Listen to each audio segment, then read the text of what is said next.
আজ থেকে 1 বছর আগে ওই অযোধ্যা পাহাড়ের বুকে প্রকৃতি বাঁচাও আদিবাসী বাঁচাও মঞ্চের আহ্বানে আমাদের পারগানা বাবাদের নির্দেশে ওই অযোধ্যার ক্রান্তিকারী মানুষ বুনিয়াদী মানুষদের উদ্যোগে গোটা পাহাড় জুড়ে যখন আমরা পদযাত্রা করছি ওই অযোধ্যা পাহাড়কে বাঁচানোর স্বার্থে, ওই 31 মার্চ, সেদিন 31 মার্চ ছিল, ওই বসন্তের পলাশরাঙা আগুনটাকে সামনে রেখে আমরাও আওয়াজ তুলেছিলাম যে অযোধ্যা পাহাড়কে বাঁচাতে হবে, অযোধ্যা পাহাড়কে জল জঙ্গল জমিকে নিজের বুকের রক্ত দিয়ে বাঁচাতে হবে। আজকে আরেকবার স্মরণ করিয়ে দিচ্ছি সবাইকে, আজকে যখন আদানি আম্বানিরা জিন্দালরা বিদেশি বহুজাতিক কোম্পানিরা কেন্দ্র সরকার রাজ্য সরকার নিজের মধু চক্রিমায় ওই অযোধ্যা পাহাড়টাকে বিক্রি করে দিতে চায়, আমরা আদিবাসী মানুষ, আমরা বুনিয়াদী মানুষ, আমরা জানান দিতে চাইছি অযোধ্যা পাহাড়ে বান্দুনালা প্রজেক্ট হলে, অযোধ্যা পাহাড়ে ঠুরগা প্রজেক্ট হলে, অযোধ্যা পাহাড়ে কাঁঠালজল প্রজেক্ট হলে আপনাকে ওই ছাত্র যুবদের ওখানকার ক্রান্তিকারী মানুষদের রক্তের সাঁতার কেটে আপনাকে প্রজেক্ট করতে হবে, তার আগে নয়, তার আগে কোনো প্রজেক্ট করতে পারবেন না। আদিবাসী মানুষের রক্তের স্রোতে আপনি সাঁতার কেটে প্রজেক্ট করতে যাবেন, হিম্মত থাকে তো ওই অযোধ্যা পাহাড়ের বুকে যাবেন। সংগ্রামী সাথী, আজকে আদিবাসী মানুষজন তাদের সাংবিধানিক অধিকারের স্বার্থে, গণতান্ত্রিক অধিকারের স্বার্থে, বুনিয়াদী অধিকারের স্বার্থে এইরকম মাইকের চোঙা ধরে আদিবাসী নেতৃত্বরা আজকে পুরুলিয়ায়, কালকে বাঁকুড়ায়, পরশু কলকাতায়, তারপরে নদিয়াতে তাদের জীবন জীবিকার জ্বলন্ত সমস্যা নিয়ে এইরকম মঞ্চে কথা বলবে। আর এই সমস্যাগুলো নিরসনের জন্য যাদেরকে আমরা পাঠিয়েছিলাম, এই সমস্যা সমাধানের জন্য যাদেরকে গণতান্ত্রিক পদ্ধতিতে দায়িত্ব দিয়েছিলাম, এই সমস্যাগুলোকে সঠিক জায়গায় সাংবিধানিকভাবে যাদের বলার প্রয়োজন ছিল, সেই আমার আপনার অত্যন্ত সম্মানীয় আদিবাসী এমএলএ গণের ভূমিকাটাও আজকে দেখে নেওয়ার দরকার আছে। আজকে দেখে নেওয়ার দরকার আছে যে আমাদের আদিবাসী এমএলএরা আজকে যে কথাগুলো, যে বার্তাগুলো আজকে জনজীবন থেকে উঠে আসছে, এই কথাগুলোর ব্যাপারে এনাদের কোনো আওয়াজ পাবেন না। তাই এই আদিবাসী এমএলএদের উদ্দেশ্যে একটা স্লোগান হয়ে যাক, এই বিধানসভায় চুপচাপ আদিবাসী এলাকায় লুটপাট, এই লুটপাটের মদতদাতা আদিবাসী এমএলএ হায় হায়, এই বিধানসভায় চুপচাপ আদিবাসী এলাকায় লুটপাট, এই লুটপাটের মদতদাতা আদিবাসী এমএলএ হায় হায়, আদিবাসী এমএলএ দেখ দেখ দেখ আদিবাসী এমএলএ হায় হায় হায়। সংগ্রামী সাথী, এই আদিবাসী এমএলএরা আমাদের এই পুরুলিয়ার মাটিতেও আমাদের একজন আদিবাসী মন্ত্রী আছে, ওই বাঁকুড়ার বুকেও আমাদের একজন আদিবাসী মন্ত্রী আছেন, ওই ঝাড়গ্রামের বুকেও আদিবাসী মন্ত্রী আছেন। তাই জনজীবনের আদিবাসীদের কথা শোনার ওনাদের সময় নেই। সময় থাকবে কি করে? বাস্তবের কোষ্টি পাথরে যাচাই করে একটু খবরাখবর নেবেন। একজন মন্ত্রী ম্যাডাম, উনার সময় নেই, উনার পরিবারের প্রত্যেককে চাকরি দিতে দিতে ওনার সময় চলে গেছে, খবর নেন। এক মন্ত্রী ম্যাডামের পুরো পরিবারকে চাকরি দিতে দিতে সময় চলে গেল, আর এক মন্ত্রী ম্যাডামের মানে আমার এলাকার উনার বাড়ির ঠিকাদার তৈরি করতে করতে ওনার সময় চলে গেল। ভালো করে খবর নিন। আর এক মন্ত্রী ম্যাডাম, জানি না উনি কতটা রাজনীতি বোঝেন, উনার সময় চলে যাচ্ছে উন্নয়নের জোয়ার দেখে, অনুপ্রেরণা দেখে, আর উন্নয়নের এই যে চোরাবালি, সেই চোরাবালিতে ফেসে উনি আবল তাবল বকছে। এই হচ্ছে আমাদের সম্মানীয় মন্ত্রী ম্যাডামদের কাজ কারবার।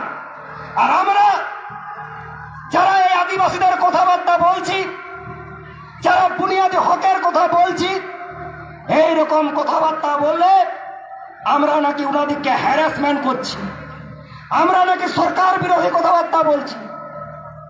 আমার এলাকার মন্ত্রী ম্যাডাম তো আমাকে বিরোধী রাজনৈতিক দলের দালাল বলেন। সে বলতেই পারেন, বলার অনেক এখতিয়ার আছে। কিন্তু উনাদিকে আমি একটা কথা আজকে মঞ্চ থেকে পুনর্বার স্মরণ করিয়ে দিতে চাই।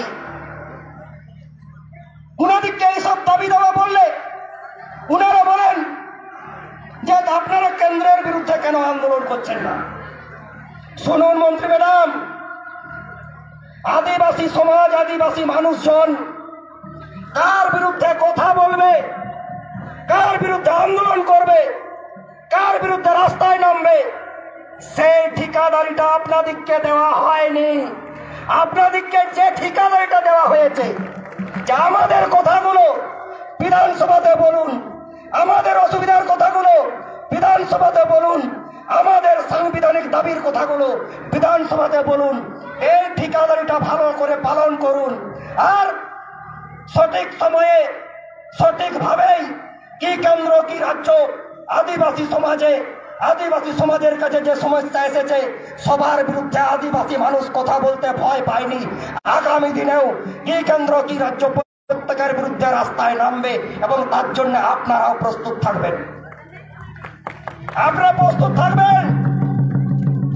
আর এই সময়কালের মধ্যে দাঁড়িয়ে এই আদিবাসী সমাজ, এই আদিবাসী মানুষজনকে আজকে এই সরকার কি চোখে দেখতে চাইছে একটু দেখে নেওয়া যাক। এখানে রবীন্দ্ররা আছেন, বীরভূমের প্রতিনিধি আছেন, রতন বাবু আছেন, আরো অনেকে এসছেন। বেশ কয়েকদিন আগের ঘটনা, আমি শুরুটা একটু অন্যভাবে বলি। এটা বালকদা বলে গেছেন, আমাদের প্রথম বক্তা বালকদা সোশ্যাল মিডিয়ায় খুব সুন্দর একটা লিখেছিলেন যে ইতিহাসে নজরবন্দি কথাটা পড়েছিলাম আর শান্তিনিকেতনের বুকে নজরবন্দিটা একবার দেখে নিলাম। বিগত কয়েকদিন আগে ভারতবর্ষের রাষ্ট্রপতি মাননীয় দ্রৌপদী মুর্মু ওই শান্তিনিকেতনের বোলপুরে বিশ্বভারতীর সমাবর্তনে এসেছিলেন। আজকে ভেবে দেখার দরকার আছে প্রত্যেকটা আদিবাসী মানুষের, ওই এলাকার কিছু আদিবাসী শিল্পী, সাহিত্যিক, বুদ্ধিজীবী রাম সোরেন, সোনা মুর্মু, মিনতি হেমব্রম, রতিন কিস্কু, বিনয় সোরেন সহ আরো অনেকে, তাদেরকে গৃহবন্দী করে রাখা হলো। এখানের পুলিশ প্রশাসন আমাদের বক্তব্য শুনছেন, আপনারা শুনে রাখুন। রাজ্য সরকারের অঙ্গুলে হালনে এই পুলিশ প্রশাসন আমাদের শিল্পী, সাহিত্যিক, বুদ্ধিজীবীদের गृहबंदी कर लें, नजरबंदी कर लें। बहुत डर लग रहा है, ये डर हमारे अच्छा लगा। खूब सुंदर लगते, खूब सुंदर लगते আজকে। কেন আজকে খুব লজ্জা লাগছে, তাই তো? আজকে শিবু দ্বারা, আজকে বিনয় দ্বারা যদি রাষ্ট্রপতির কাছে দেখা করতেন, ওনারা তাদের জীবন জীবিকার কথাটা বলে দিতেন, তাই তো? আজকে দেউচা পাচামিতে যে জমি লুট করছেন সেটা বলে দিত, তাই তো? আজকে অযোধ্যাকে বিক্রি করতে চাইছেন বিদেশি বেনিয়াদের হাতে, সেটা বলতেন, তাই তো? আর এসব শুনে আজকে লজ্জা লাগছে না ডর লাগছে আমাদের জানা নেই। তবে যারা এইসব কাজ করছেন, যারা এইসব আদিবাসী বিরোধী চক্রান্ত করছেন, যারা এইসব আদিবাসী মানুষের বুনিয়াদী কথাটাকে কণ্ঠরোধ করতে চাইছেন, কান খুলে শুনে রাখুন। আজকে অযোধ্যার শিমুলিয়াতে লাখ আদিবাসীর জমায়েত প্রমাণ করে দিচ্ছে আদিবাসীরা কোনো কণ্ঠরোধকে সহ্য করবে না। আগামী দিনে এই জমায়েত আগামী 10 এপ্রিল খাতড়ার এটিএম গ্রাউন্ডে হবে, জঙ্গলমহলের বুকে হবে। তারপরে ঝাড়গ্রাম মেদিনীপুর দিয়ে গঙ্গাপাড়ের নবান্ন আর গঙ্গার ওই পারে বিধানসভাতে কিন্তু পাতা নাচ দেখাবে আদিবাসীরা। সেদিন কিন্তু আপনারা তৈরি থাকবেন, তৈরি থাকবেন। অনেক ডহর ছেকা দেখেছি, অনেক রেল টেকা দেখেছি, এরপর আদিবাসীরা গঙ্গার এই পারে নবান্ন আর গঙ্গার ওই পারে বিধানসভাতে পাতা নাচের আখড়া দেখার জন্য প্রস্তুত থাকুন। আজকে শিমুলিয়া থেকে আদিবাসী মানুষজন যে বিষয়টাকে সব থেকে গুরুত্ব দিচ্ছে যে আদিবাসী সেন্টিমেন্ট, জাতি সেন্টিমেন্টকে কখনো রোখা যাবে না। আদিবাসী সেন্টিমেন্টকে কখনো গণতন্ত্রের দোহাই দিয়ে নিজস্ব গণতান্ত্রিক কায়দায়, ফ্যাসিবাদী কায়দায় আপনারা কণ্ঠরোধ করতে পারবেন না।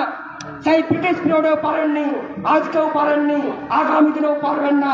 আগামী দিনের জন্য কিন্তু তৈরি থাকবেন। এবং এই আদিবাসী মানুষজন তাদের নৈতিক দাবি দেওয়ার স্বার্থে, তাদের গণতান্ত্রিক দাবি দেওয়ার স্বার্থে জানকবুল মানকবুল লড়াই আন্দোলনের শপথ এখান থেকে নিয়ে যাবে এবং তার বার্তাটা প্রত্যেকটা পাড়ায় পাড়ায় কোনায় কোনায় কিন্তু নিয়ে যাবে। এবং আগামী দিনে উদ্ভূত পরিস্থিতির নিরিখে লড়াই আন্দোলনের জন্য প্রস্তুতি নেবে। এই কয়েকটি কথা বলে আমি আমার ক্ষুদ্র বক্তব্য শেষ করছি।